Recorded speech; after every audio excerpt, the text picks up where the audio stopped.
Welcome back to my Sistah Cooks. If you've been here with me before, if you haven't been with me before, my name is Tony, and I am so glad that you found me. What I try to do here is make affordable family meals and bring y'all along for the ride with me. So I'm about to head out to see what I can find. I'm looking for another $5 meal.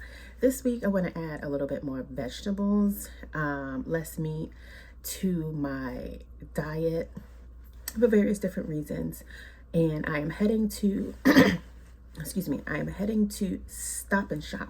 I don't normally shop at Stop and Shop for my regular groceries, but for some reason I always end up there for my $5 meal. So I am about to go see what I can find. I'm not even going to talk about the price of groceries, especially eggs, because we already know. So I immediately saw chickpeas were on sale, so I knew I wanted to do something with chickpeas. I got a little distracted, and I was also a little frustrated, so I grabbed my chickpeas and a couple of other things. All in all, in Stop and Shop, I spent $3.85 and also made a stop at the local vegetable stand and headed home.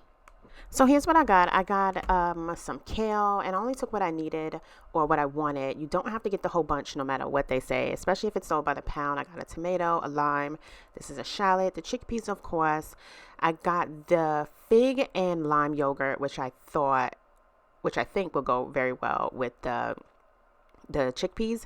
And at my school bus vegetable stand, I got some cilantro and a red onion for about $1.50.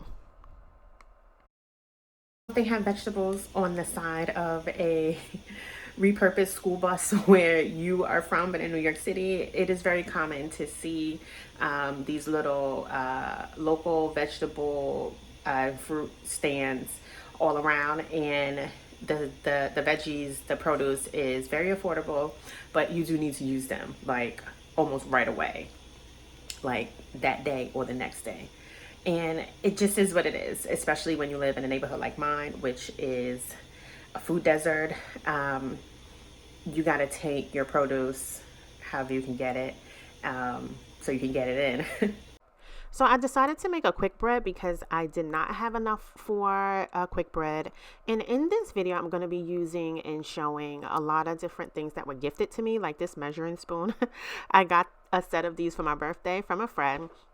Anyhow, the flatbread itself was $5, so I decided to just make a quick one. I've never made a flatbread before, so this is my first time trying this recipe, and it needed to be kneaded.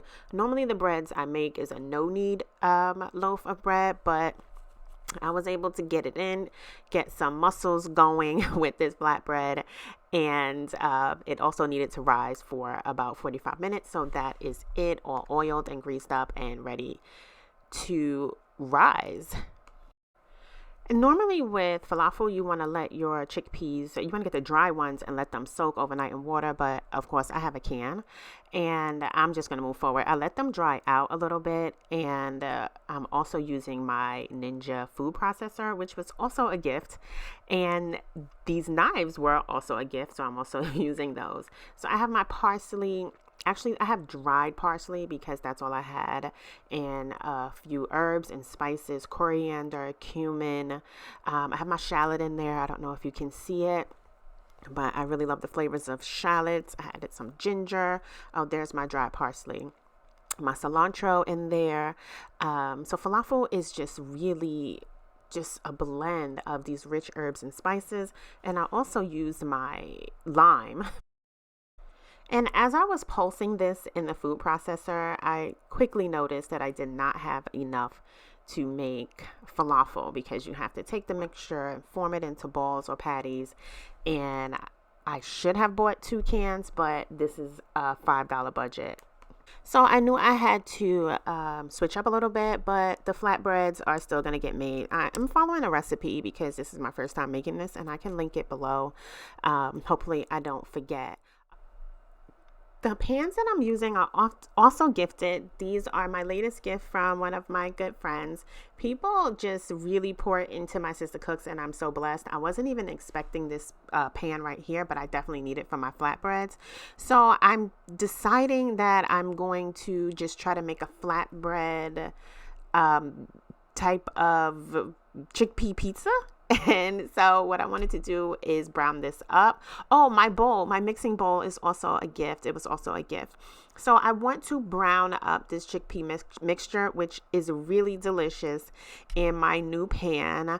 I'm also going to add in the kale.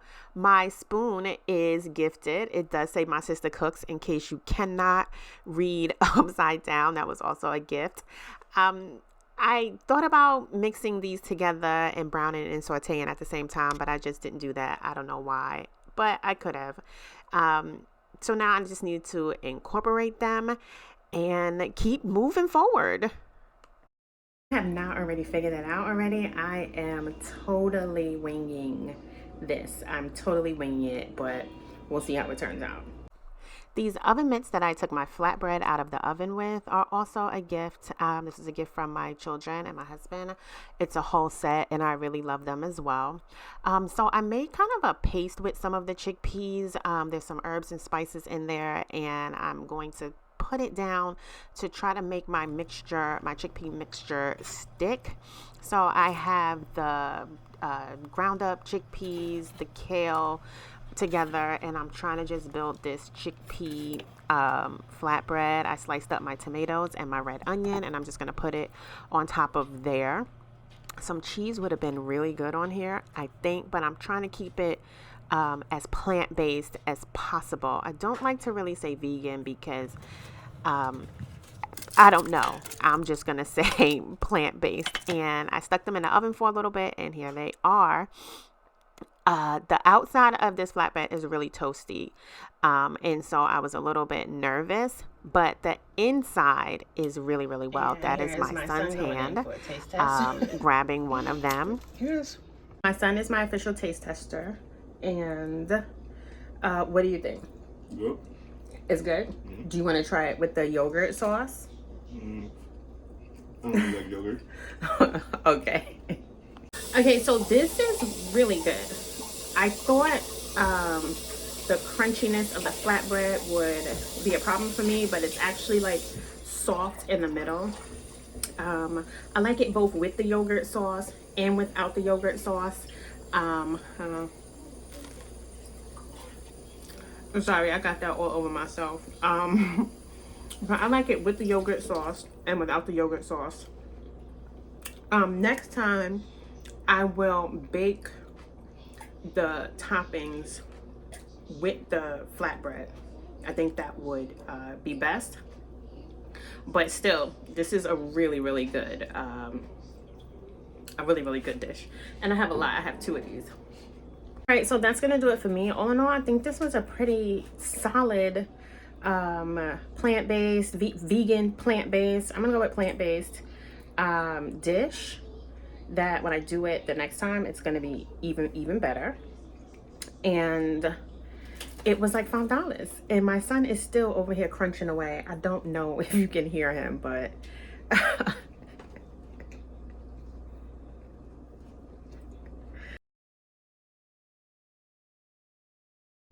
oh, and I live in New York City, so this would be much easier to Walmart, but there's no Walmart in New York City. So let's head out.